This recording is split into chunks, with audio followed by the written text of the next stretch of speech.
MA उत्तरार्ध के विद्यार्थियों का इस व्याख्यान माला में स्वागत है।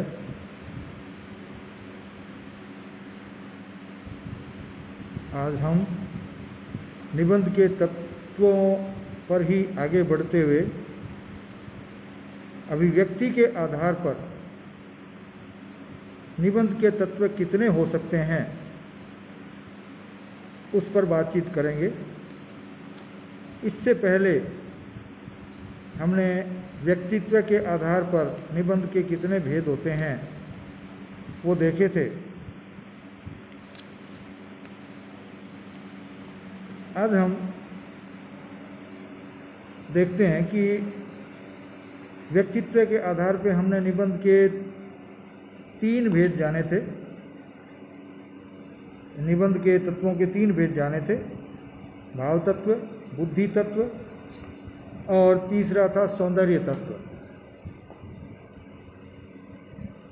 इसी तरह अभिव्यक्ति के आधार पर कितने तत्व हो सकते हैं उस पर आज हम चर्चा करेंगे। सबसे पहले हमें ये जानना है कि निबंध में कौन कौन सी चीज़ चाहिए। मान लीजिए आपको निबंध के माध्यम से अपनी बात को दूसरे तक पहुंचाना है, तो निबंध के लिए जितनी आवश्यकता अनुभूति की है उतनी ही आवश्यकता अभिव्यक्ति की भी है। हम जानते हैं कि हर व्यक्ति किसी भी घटना के प्रति अपनी अनुभूति रखता है, लेकिन उसकी उस घटना के प्रति अभिव्यक्ति जो है वो समान नहीं हो सकती, अलग अलग होगी। तो उसी तरह से यदि लेखक ने कोई चीज़ अनुभूत की है तो ये आवश्यक है कि वह उस अनुभूति की अभिव्यक्ति भी कर सके। दूसरी जो बात आती है कि कोई भी निबंध चाहे उसके भाव कितने ही सुंदर हों, कितने ही पुष्ट हों, कितने ही सुविन्यासित हों, वह तब तक अपना स्वरूप ग्रहण नहीं कर सकता जब तक कि उसकी अभिव्यक्ति न हो, जब तक कि उसकी अनुभूति न हो। देखिए ये बात खास है कि कोई भी व्यक्ति चाहे कुछ भी सोच रहा होगा और उसके भाव चाहे कितने ही सुंदर हों, उनमें पुष्टि भी हो, उसका विन्यास भी अच्छा हो, पूरा हो, तब भी निबंध एक आकार ग्रहण नहीं कर सकता। क्यों? क्योंकि तब तक उसकी अभिव्यक्ति नहीं हो पाई है। इसलिए निबंध कोई आकार ग्रहण करे, इसलिए ये आवश्यक है कि जो अनुभूति उसकी है चाहे कितनी सुंदर हो, वो उसी सुंदर ढंग से फिर अभिव्यक्त भी होनी चाहिए, अन्यथा निबंध अपना आकार ग्रहण नहीं कर सकता है। तीसरी बात जो इसमें निकल कर के आती है वो है, हम कह सकते हैं कि निबंध में भाव, देखो तो मन में भाव होता है, मूल चीज़ भाव है, और उस मूल चीज़ को हम दूसरे तक ले जा रहे हैं तो वो अभिव्यक्ति है। तो मूल क्या हुई? मूल क्या हुई? भाव। अब अपने शरीर में देख लीजिए या कहीं और, कहीं आपको दृष्टि आपकी जाती है तो वहां तक पहुंच जाइए।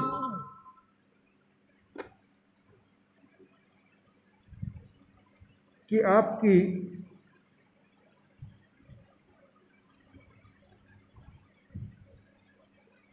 अनुसार मुख्य क्या चीज होती है? मुख्य होती है आत्मा। तो निबंध की आत्मा जो है उसमें प्रस्तुत किए गए भाव होते हैं, और उन भावों की जो प्रस्तुति जिस तरीके से की जाती है वो उसका शरीर होता है। तो निबंध के विचार या भावों को तो हम आत्मा कह सकते हैं, और उसके साथ जिस तरीके से उनको पाठकों के सम्मुख प्रस्तुत किया जाता है उसे हम उसका शरीर कह सकते हैं। तो ये मान सकते हैं कि निबंध 2 भागों में बांट के देखा जा सकता है। निबंध की आत्मा और निबंध का शरीर। अब इसके बाद जो तीसरी चीज़ आती है, अगली बात जो आती है जिसे हमें समझना जरूरी है, वो है यह अभिव्यक्ति यूं ही नहीं हो जाती है। इस अभिव्यक्ति को रूप देने के लिए या अभिव्यक्ति के स्वरूप ग्रहण करने के लिए भी कुछ तत्व होते हैं। तो इस अभिव्यक्ति के जो तत्व होते हैं वही निबंध के ही तत्व कहलाएंगे। अभिव्यक्ति के आधार पर हम कह सकते हैं कि अभिव्यक्ति के आधार पर वही निबंध के तत्व होंगे जो कि किसी भी विषय वस्तु को अभिव्यक्त करने के लिए आवश्यक होते हैं। तो विद्वानों ने इस तरह के 4 तत्व हमारे सामने रखे हैं जो कि अभिव्यक्ति के लिए आवश्यक होते हैं। पहला है भाषा शैली तत्व, दूसरा है अलंकार तत्व, तीसरा है ध्वन्यात्मकता और चौथा है औचित्य। कितने तत्व हुए? 4। पहला भाषा शैली, दूसरा अलंकार, तीसरा ध्वन्यात्मकता और चौथा औचित्य। अब हम इन्हीं तत्वों का क्रम से अध्ययन करते हैं। पहला है भाषा शैली। कोई भी निबंध हो, कोई भी रचना हो, किसी भी तरह की साहित्यिक रचना हो, तो उसमें सबसे प्रमुख तत्व क्या होता है? भाषा।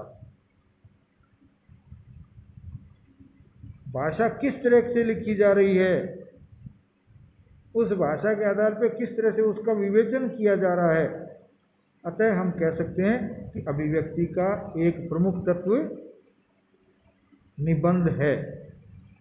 निबंध का एक प्रमुख तत्व भाषा शैली होती है, निबंध नहीं। दूसरी जो बात आती है इसमें, निबंध जिस किसी भी भाषा में लिखा जाए, निबंध जिस किसी भी भाषा में लिखें कोई दिक्कत नहीं है। आप अंग्रेजी भाषी हैं या अंग्रेजी भाषियों के लिए लिख रहे हैं, कोई दिक्कत नहीं है। आप फ्रेंच भाषी हैं, फ्रेंच भाषियों के लिए लिख रहे हैं, कोई दिक्कत नहीं है। किसी भी भाषा भाषी के आप हों या पाठक हों, उनके लिए उसी भाषा में आप लिख रहे हो, तो आप किसी भी भाषा में लिखें, लेकिन निबंधकार के लिए आवश्यक होता है कि उसे उस भाषा का पूर्ण ज्ञान हो। यदि पूर्ण ज्ञान उस भाषा का उसे नहीं होगा तो वह निबंध को उच्च श्रेणी का नहीं बना सकता। तीसरी जो बात होती है कि भाषा कैसी होनी चाहिए। तीसरी बात के अनुसार भाषा किस तरह की होनी चाहिए, ये भी हमारे सामने है कि भाषा हमेशा, निबंध की भाषा हमेशा सरल हो, सुष्ठु हो अर्थात सुगठित हो, और वाक्य विन्यास उनका सरल हो। और इससे ऊपर एक चीज और है कि भाषा हमेशा प्रवाहमयी होनी चाहिए। वाक्य विन्यास इस तरह से होना चाहिए कि उसका प्रवाह, भाषा का प्रवाह जो है बना रहे। तो तीसरी जो बात आती है शैली तत्व के अंतर्गत, भाषा शैली तत्व के अंतर्गत, कि भाषा सरल होनी चाहिए, सुष्ठु या सुगठित होनी चाहिए, वाक्य विन्यास सरल और प्रवाह में होना चाहिए। यदि निबंध में प्रवाह नहीं है तो वहाँ निबंध अपना जो प्रभाव है वो खो देता है, और प्रभाव उसका बिल्कुल कम हो जाता है। चौथी जो बात आती है वो ये है कि ऐसे शब्दों का प्रयोग निबंध में नहीं होना चाहिए जो कि कठिन हो अर्थात क्लिष्ट हो और अप्रचलित हो, जो चलन में नहीं हो। तो ऐसे शब्दों का प्रयोग होना चाहिए जो सरल भी हो और उसके साथ साथ उस समय में चलन में भी हो। आज यदि आप प्राचीन काल का कोई शब्द प्रयोग करते हैं अपने निबंध में, जिसका अर्थ आज के लोग जानते ही नहीं है, सिर्फ आपने ही जाना है उसको या आप ही जानते हो, तो उस शब्द के प्रयोग से आपके निबंध की जो आप उद्देश्य लेकर के चलते हैं कि दूसरे तक उनको आपके भाव, आपके विचार पहुंचाने हैं, तो आप सफल नहीं होंगे। इसके लिए ज़रूरी है कि ऐसे शब्दों का प्रयोग हो जो कि उस समय चलन में हो, क्लिष्ट और अप्रचलित शब्दों का प्रयोग नहीं किया जाए। पांचवी जो चीज आती है भाषा के अंतर्गत, भाषा और शैली दोनों है ना, तो अभी अब भाषा की बात कर रहे हैं। वाक्य समास प्रधान होने की अपेक्षा व्यास प्रधान होने चाहिए। समास प्रधान छोटे आकार के और व्यास प्रधान विवरण करने वाले वाक्य जो हर बात की व्याख्या विवरण करके आते हों, समास जो संक्षेप में कहे जाते हों।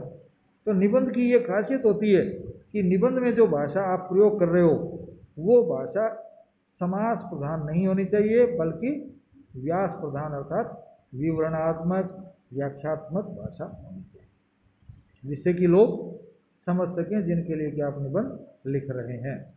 अब आते हैं भाषा और शैली में से शैली के अंतर्गत।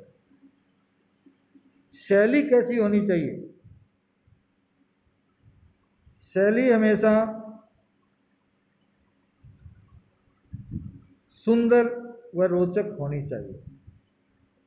शैली हमेशा सुंदर व रोचक होनी चाहिए। यदि शैली सुंदर नहीं होगी, शैली रोचक नहीं होगी, तो पाठक का ध्यान वहाँ नहीं जाएगा और उसका मन नहीं लगेगा, तो वो पढ़ेगा भी नहीं, पढ़ेगा तो उसके समझ में नहीं आएगा। इसके साथ साथ निबंध में क्रम या शैली में क्रम होना चाहिए, संगति होनी चाहिए, संगठन होना चाहिए, जिसे संगठन नाम से भी अपने जानते हैं, और अन्विति शैली के जो हैं गुण वो आवश्यक रूप से होनी चाहिए। तो देखो तीन चीज क्रम है, आपस में संगति अर्थात एक दूसरे से जुड़ी होनी चाहिए। यदि वाक्य प्रयोग होते हैं या शब्द प्रयोग हो रहे हैं वो एक दूसरे से जुड़े हुए होने चाहिए, उनमें आपस में मेल मिलाप होना चाहिए।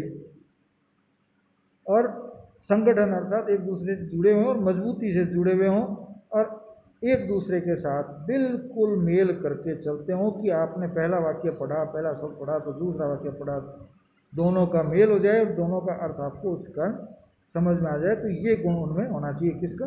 क्रम का, संगति का, संगठन का और अन्विति का जो गुण होता है शैली में वो निबंध में आवश्यक होता है। फिर तीसरी जो बात शैली के अंतर्गत आती है, शैली में भी अनेकता में एकता उत्पन्न करना वांछनीय रहता है। एकता में अनेकता में एकता अर्थात आप कहे तो बहुत सी बातें रहे हो, लेकिन वो बातें कहना एक ही चीज चाह रहे हो, एक ही बात कहना चाह रहे हो, और आप जिस लक्ष्य को लेकर चले हैं उस एक ही लक्ष्य की प्राप्ति में वो जो है शैली या भाषा काम में आनी चाहिए। यदि वो इस बात को पूरा नहीं करती है और हर वाक्य अपनी एक अलग चीज लेके चलता है, दूसरे से जुड़ाव नहीं रखता है, तो वह निबंध कभी भी सफल निबंध नहीं होगा। चौथी जो बात इसमें आएगी वो है सार्थक व उपयुक्त शब्दों की पद मैत्री तथा उतार चढ़ाव का गुण शैली को प्रसादमय बना देते हैं। एक अगली बात जो है कि शब्द कैसे प्रयोग करें। शब्द हमेशा सार्थक होने चाहिए, जिनका अच्छा अर्थ निकलता हो, उचित अर्थ निकलता हो, और वहाँ जहाँ प्रयोग किए जा रहे हैं वहाँ के लिए उपयुक्त होने चाहिए। उनमें पद मैत्री हो, ये एक संस्कृत का शब्द है, अपने हिंदी में तो ये ज़्यादा नहीं चलता है। उनमें पद मैत्री होनी चाहिए, अर्थात एक पद दूसरे पद के साथ अच्छी तरह जुड़ के और अर्थ निकालने वाला होना चाहिए, और इसके साथ साथ उनमें उतार चढ़ाव का गुण भी होना चाहिए। उतार चढ़ाव का गुण भी होना चाहिए। यदि उतार चढ़ाव का गुण निबंध में नहीं है, शैली में नहीं है, तो वह निबंध उच्च श्रेणी का नहीं होगा, एक सामान्य निबंध बन जाता है। तो आप हम जानते हैं कि सामान्य निबंध की साहित्यिक निबंध के लिए कोई जगह नहीं होती है। फिर है कि किस तरह की भाषा को या किस तरह की शैली को प्रयोग किया जाए, तो मुहावरों का प्रयोग और हास्य व्यंग्य का पुट शैली को चलतापन प्रदान करता है। यहाँ मैं थोड़ा सा असहमत रहता हूँ। इसने चलतापन कहा है, मुहावरों का प्रयोग चलतापन ठीक है, एक आम आदमी के निकट जा रहा है, लेकिन हमारा उद्देश्य क्या है? वहाँ तक पहुँचना ही तो है, उस व्यक्ति तक पहुँचना ही तो है। हास्य व्यंग किसी भी व्यक्ति को अपनी तरफ आकर्षित करेगा, यहाँ भाई मेरे को पढ़ो, मेरे को जानो, और मुहावरा भी यही काम करता है। तो एक चलतापन शब्द का जो प्रयोग किया है वो गलत है। मैं ये कहूँगा कि इसके स्थान पर ये कहा जाए कि निबंध में मुहावरों और हास्य का प्रयोग उसकी शैली को सरल और सरस बनाता है, जिसे कि सामान्य से सामान्य व्यक्ति भी समझ सकता है। तो इस तरह से हमने भाषा शैली जो तत्व है निबंध का अभिव्यक्ति के आधार पर, उसका अध्ययन आज हमने किया और जाना कि भाषा शैली और भाषा में और शैली के तत्व में कौन कौन सी विशेषताएं हमारे सामने होती है, जिसके कारण कि निबंध एक उच्च श्रेणी का निबंध बन सकता है। इसी के साथ प्रश्न बनता है कि अभिव्यक्ति के आधार पे निबंध में कितनी तत्व हो सकते हैं, उनकी विवेचना कीजिए, उनको लिखिए, और उसके साथ साथ आज के लिए मैं कहूँगा कि भाषा शैली तत्व पर अपने विचार अभिव्यक्त कीजिए।